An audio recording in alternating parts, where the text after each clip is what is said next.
On May 19th, 1990, 19-year-old Chad Maurer would come home on his lunch break to grab a quick bite to eat and head back to work at his job in Madison, Wisconsin.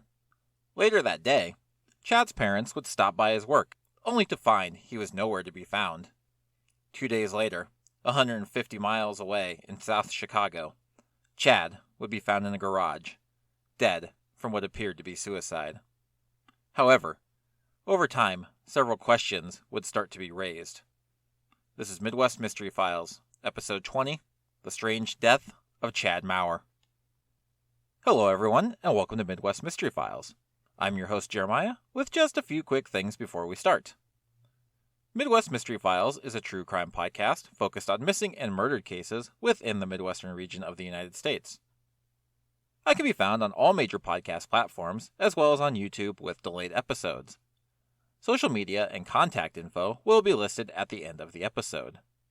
Two other things I want to touch on before we begin. If you're tired of bland old me starting the episodes with only my voice, well, good news. I do have a theme song picked. I'm just trying to figure out how I want to most effectively use it. So, you can look forward to that on future episodes. Secondly, if you wish to support the podcast and help fund article and record searches, as well as get early access to episodes, bonus episodes, and some voting rights, I encourage you to check out my Patreon at www.patreon.com/MidwestMysteryFiles. If you're not looking for perks, but want to just help out one time, I am on Venmo at MidwestPod. I'm currently sitting at one patron, so I would like to thank Laura for her help. Now, on to today's case. If you remember your Unsolved Mysteries episodes, or enjoy rewatching the series in modern times, today's case may be a bit familiar to you. Chad Lee Maurer was born May 11th, 1971, to John and Darla Dolly Maurer in Madison, Wisconsin. Chad was the only child of two entrepreneur parents, with his father John running a carpet and upholstery cleaning business, and his mom, Dolly, owning a housekeeping service. Chad graduated from Lafayette High School in 1989. He has been noted as being an avid BMX racer and a member of the American Bicycle Association. Outside of BMX racing, he was an active recreational bike rider and snowboarder. In May of 1990, 19-year-old Chad and his parents were living in an apartment complex in the Madison suburb of Monona, on what was then Simpson Avenue, now known as Lake Point Drive. Chad had big ambitions, planning to move to Colorado for school, as well as the opportunity to do much more snowboarding than he was able to do around Madison. To save for this move, Chad had spent some time working for his father, but was now working for the Village Peddler, a bicycle shop located on Monona Avenue in Madison, Wisconsin. Saturday, May 19th, 1990, started like any other day for Chad. It was a chilly Wisconsin day, despite it being spring, with a high of only 53 degrees and the sun hiding behind clouds that covered the sky. It would be the noon hour of this cold, cloudy day when Chad arrived at his family's apartment on his lunch break, making a quick sandwich for the road and borrowing $20 from his father, John, before getting into John's yellow 1968 Ford Mustang and heading back to work. A few hours after Chad had left for work, the Maurers needed some items from the hardware store, which was located only a few doors down from the Village Peddler. Upon arriving at the store, the couple noted that the yellow Mustang was nowhere to be seen. The two would enter the Village Peddler and ask owner George Godfrey if he knew where Chad was. The shop was rather busy at the time, and Godfrey would tell the Maurers that he wasn't sure, and that Chad may be with a customer in the back. Dolly Maurer felt an uneasy feeling about the whole situation, but at the time, she was still confident that Chad would turn back up later in the day. However, the afternoon would soon turn to the evening, and the night would turn to morning, with no sign of Chad.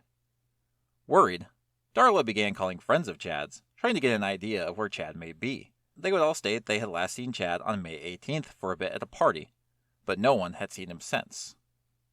At this point, panic began to set in for Dolly. It was highly unlike Chad to go off without telling someone where he may be. Shortly afterwards, John Maurer would report Chad Maurer missing to the police. On May 21st, 150 miles away, in Southside Chicago, a maintenance worker would enter a garage in a residential complex on the 3300th block of South Michigan Ave and find a grisly discovery. Upon opening the overhead door and entering the garage, the worker would come upon John Maurer's yellow 1968 Mustang. Upon further investigation, he would find Chad Maurer slumped over inside the car, deceased. The ignition in the car would be turned on, but it had run dry of gas, indicating what seemed to be death by carbon monoxide poisoning. That evening, Chad and Darla Maurer would be at home, worrying and wondering where their only son could be. Then, the phone would ring. John would answer the phone, and in a trend that would continue throughout the case, received an exceptionally blunt statement from a Chicago policeman who said, quote, "This is the Chicago police. Your son is dead. Carbon monoxide poisoning. He killed himself." Shock and disbelief would overcome the Maurers. The idea that their only son, who had shown no signs of depression and had only big ambitions for the future, would drive all the way to Chicago and commit suicide was inconceivable to them. Dolly would tell Unsolved Mysteries in 1991, quote, "My system went into shock. My brain went into shock. Chad had too much going for him. Chad had all his friends, and Chad loved life. Chad was not depressed. Chad was not down. He had so many goals." An autopsy from the Cook County Medical Examiner would indicate that Chad had died from asphyxiation from carbon monoxide, with no drugs or alcohol found in his system, and the Chicago Police Department would indicate no signs of foul play. It wouldn't be long, however, before a new picture would be painted, and the Maurers would begin to have more questions than answers. When Chad's body was returned to Madison and the Maurers had a chance to view him, they couldn't help but notice a few glaring marks on the body. Chad's knuckles had been skinned down to the bone, and he had a number of marks and bruises on his face and upper body, as well as deep bruising in his groin area, all marks indicating he had been in some sort of fight or altercation prior to his death.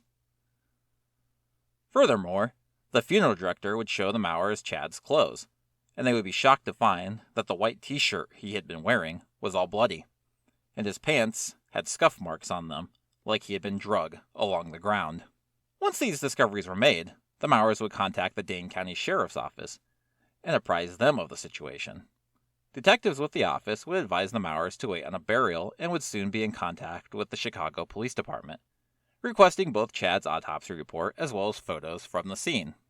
In the photos, the Maurers and Dane County Detective David Bongiovanni would note a jacket on the seat beside Chad, as well as what appeared to be blood on the window. Chad's parents would note that despite the cooler weather, Chad did not take a jacket with him when he left the apartment, nor did he own a jacket like the one in the photograph. According to reports, the Chicago Police Department has never been in possession of that jacket, and Dane County Detective Bongiovanni would tell Unsolved Mysteries, quote, "The parents noted the jacket on the front seat was not a jacket they knew Chad owned. It would be interesting to know if the jacket size is consistent with Chad's size, or it may give us an idea of the basic build of somebody that may have been in the car with him." Chicago police have only been able to ascertain that sometime between the photos being taken and the car being removed, someone must have taken the jacket. Chicago Police Sergeant John Ridges would tell the Chicago Tribune in 1991 simply, quote, "We just can't account for the jacket." The Maurers, in that same article, would state that to their knowledge, the blood on the window had also never been tested. The autopsy report would note some of the marks found on Chad's body, but the more notable thing to officials in Madison and Dane County was the level of carbon monoxide in Chad's body. The levels were at 74 to 80%, indicating that Chad was most likely already unconscious prior to the garage filling with carbon monoxide. Detective Bongiovanni would tell Unsolved Mysteries, quote, "My understanding is that levels where they're conscious at the time they succumb to carbon monoxide is about 50 to 60%. Levels that get up to 74 to 80% are more consistent with a person being unconscious or sleeping when they succumb to carbon monoxide poisoning, and that's because people naturally have a tendency to breathe deeper and more methodically when they're sleeping than when they're awake.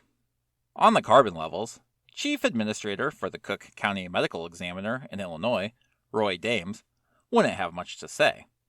On the marks, however, he would tell the Chicago Tribune, quote, "The pathologist handled the case perfectly. There's no question Maurer was involved in the fight. However, it had nothing to do with the cause of death. He died of carbon monoxide poisoning." Should someone investigate where he got the marks? Probably. Deeper and deeper the mystery into Chad's death would go. In a local story on the case, George Godfrey, owner of the Village Peddler, where Chad worked, told the press that someone, or something, had scared Chad before he died. A few weeks later, someone would shoot the windows of the Village Peddler out. The shooting would supposedly be found to be unconnected, but the comments from Godfrey are interesting for reasons that we'll discuss in a bit. After the comments from Godfrey, as well as the discoveries from the Maurers, Chad's death would officially be changed from suicide to undetermined. But the question remained, who would have wanted to hurt Chad, and why? On October 22, 1990, a Madison Crime Stoppers program would run a piece on Chad, and a new, bothersome tip would arise. An anonymous tipster would claim that Chad had become involved in a drug deal with two men in his apartment complex who happened to have moved from the south side of Chicago. This tip would be coupled with statements from a friend of Chad's, who claimed Chad once told her he had transported marijuana across Madison, and another friend who claimed Chad had been paid to transport a drug dealer to Milwaukee on 2 separate occasions the previous year. On this, Sergeant Ridges, with the Chicago police, would tell Unsolved Mysteries, quote, "We know through our intelligence sources that there is a pipeline of narcotics trafficking from Chicago to Madison. Now, there's nothing in Chad's background that would really suggest that he's involved with narcotics. But because of this conduit, there's possibility that he might have been tricked into being involved in narcotics and narcotics trafficking." Chad's parents have admitted in interviews that Chad did smoke a little too much weed and had tried LSD, but they didn't believe he was involved in trafficking or any other major drug deals.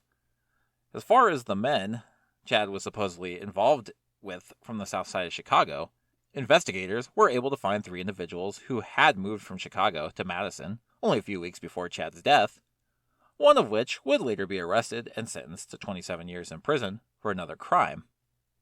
However, if there ever was a link between them and Chad found, it's never been made public. It's at this juncture that the case essentially becomes cold, and there has been little in terms of updates over the years. Many articles from the time, and the few modern ones I can find, all take a staunchly negative view of the Chicago Police Department and the Cook County Medical Examiner, and it's understandable to see why. In 1991, Chicago Police Sergeant John Ridges would tell the Chicago Tribune, quote, "We can't make a determination based on the information we have, whether it was a homicide, a suicide, or an accident. To say it is a homicide, you have to say someone forced him into that garage with gas masks or at gunpoint, and we can't say that." This is a statement where he's not particularly wrong, as they don't have the exact answer and are missing major clues as to what exactly happened. It's another statement from the same article that raises an eyebrow for me. He would tell the Tribune, quote, "It probably could have been done better. There were some problems, but the Kennedy assassination could have been handled better too. It had the earmarks of suicide. The ignition was on, the battery dead, the gas tank empty. The problem was, the victim didn't fit the suicide victim profile. If he was going to commit suicide, why would he drive 150 miles to do it?" The second part of that comment sounds like some solid reasoning. However, the first part is apples to oranges. Comparing some mistakes in a mysterious investigation to the assassination of a president really feels like he's minimizing Chad's death here and trying to shrug off mistakes as minor. Losing a key piece of evidence, such as a jacket, and not paying attention to the fact that the deceased individual had been absolutely pummeled prior to his death, are hardly minor mistakes. Roy Dames, with the Cook County Medical Examiner's Office, doesn't seem to help things either. I quoted him earlier from the Tribune article stating that someone should have investigated the marks and bruises on Chad's body. In a 1992 Los Angeles Times article, he steps it up a notch, saying, quote, "Is it really important to make note of every single mark? If he had 100 marks or 125 marks, does it really make a difference? It was carbon monoxide poisoning." While it's not the medical examiner's job to investigate a murder, I do think it was up to him to stress the extent of the pre-death damage to investigators to really drive home the fact that there could have been foul play here. Would it have made a difference to investigators? Who knows, but at least the extra effort from somebody would have been there. While it's all just theory, I really do feel how a lot of others who have wrote about this case feel. Chad Maurer was found deceased in a very rough part of Chicago. The area itself had seen 166 murders that year. Investigators were already backed up on cases, and here they found one that was easy to write off as a suicide. A non-Chicago resident even, making it even less of their problem. With rumors of drug trafficking, they had even less reason to care about what they believed to be another criminal. What they didn't count on, though, was two dedicated, relentless, and loving parents who were not going to let distance stop them from pressuring a police department to find out what happened to their son. If only that department had acted like they should have from the get-go, we might have answers now. Even if he was moving drugs, just for a bit of money, he certainly didn't deserve to be murdered. Chicago is in Cook County, just north of Will County, Illinois, where Robin Abrams, who we talked about in episodes 17 and 18, disappeared from, right around this same time. I guess shitty and indifferent police work was just the norm in that area of Illinois at the time. Chad's parents have done what they can to remember him. For years, they had a memorial for him in the local papers on the anniversary of his death. John Maurer also loves bike racing, and for years, while he raced, he wore a logo designed by Chad's friends in his honor. A smiley face crossbones, with X's for eyes and a C attached to the top. Dolly's license plate reads Chad M, and she keeps a photo of Chad in the rear window of her vehicle. Dolly and John divorced in 2007, but they continue to do everything they can to remember their son and embrace the love they have for him. There's only ever been a handful of theories of what exactly happened to Chad Maurer, most of which stem from allegations of drug use and trafficking. As far as drugs go, there's a lot of he said, she said statements, but nothing really verified. We have an anonymous tipster and two friends making claims that Chad was involved in some sort of drug deal with guys from South Chicago, as well as claims of him driving drug dealers around, both around Madison as well as to Milwaukee. Now, by his parents' own admission, they did say Chad smoked a lot of weed and he tried LSD. However, this isn't particularly anything abnormal for a young man, and neither of these things means he was in deep with drug traffickers. While Chad knowing the guys from Chicago is a little dicey in accuracy, as it came from a tipster, one can maybe assume, though, the words of his friends might be a little more trustworthy. Chad was saving money to move to Colorado, and while he did have a job, there's always the possibility he could have just needed a bit more money. Is it possible whoever Chad was buying his weed from was paying him a bit to drive him from place to place every so often? Maybe. Or maybe his friends were just confused as to who he was giving rides to. Unfortunately, we don't know either way. What we do know is something happened on May 19th, 1990. Something that led to Chad's death. Either Chad skipped out on work and willingly went to Chicago for one reason or another, and things went wrong quickly, leading to an altercation that ended with him being put back into his car unconscious and being shut in that garage. Maybe he was promised money to drive someone, or something, possibly drugs, to Chicago, but they never planned to pay him. Maybe he did get a wild hair and decided to skip out on work, and trouble found him. Trouble so severe, it kept him from ever coming home.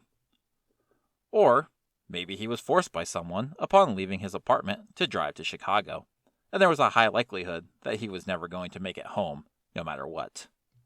Once again, possibly drug-related.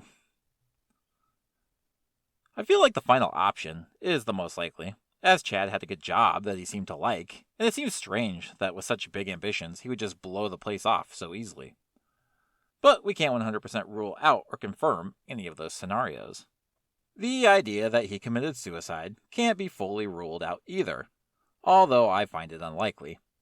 Chad had his future planned, showed no signs of depression or mental illness, and was within weeks of fulfilling his plan to move to Colorado. Furthermore, why would he drive all the way to Chicago in his dad's Mustang just to find a random garage to do the deed in? And where did the bruises come from? I hardly doubt he would have stopped to pick a fight beforehand. Just none of it makes any sense.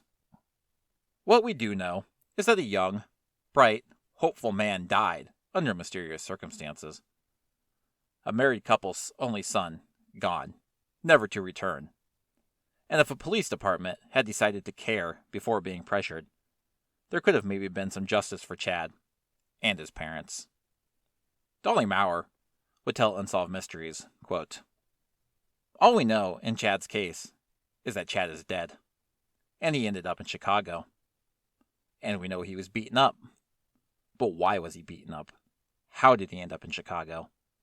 There are so many questions, and every day we wake up and we think a different thing that could have happened to Chad. I know it won't bring Chad back, but we cannot rest, and we cannot put Chad to rest until we really have the answers to this case." If you have any information on the death of Chad Maurer, please contact the Chicago Police Department at 312-746-6000. If you're looking for more information, there are archived articles from the Chicago Tribune and the Los Angeles Times, as well as several modern articles from various Madison publications. The case is covered in Season 4, Episode 13 of Unsolved Mysteries. It is the first case covered in that episode. And the Trail Went Cold podcast did an excellent job covering the case in episode 173. If you wish to let me know what you think happened, have case suggestions or comments, or just want to follow me and the show on social media, I can be found on Instagram at Midwest Mystery Files, Twitter at Files Midwest, and on Facebook by searching for Midwest Mystery Files. You can also email me at midwestmysteryfilespod@gmail.com. I do also post photos and sometimes links relevant to each case on social media, mainly on Facebook and Instagram. Lastly, if you're listening on Apple Podcasts, and now Spotify, please feel free to rate and review this show. This helps make the show more visible in searches and, more importantly, helps bring attention to the cases I cover. Thank you to all who have done so already. Thank you, everyone, for listening. Take care, everyone, and I will see you all next time.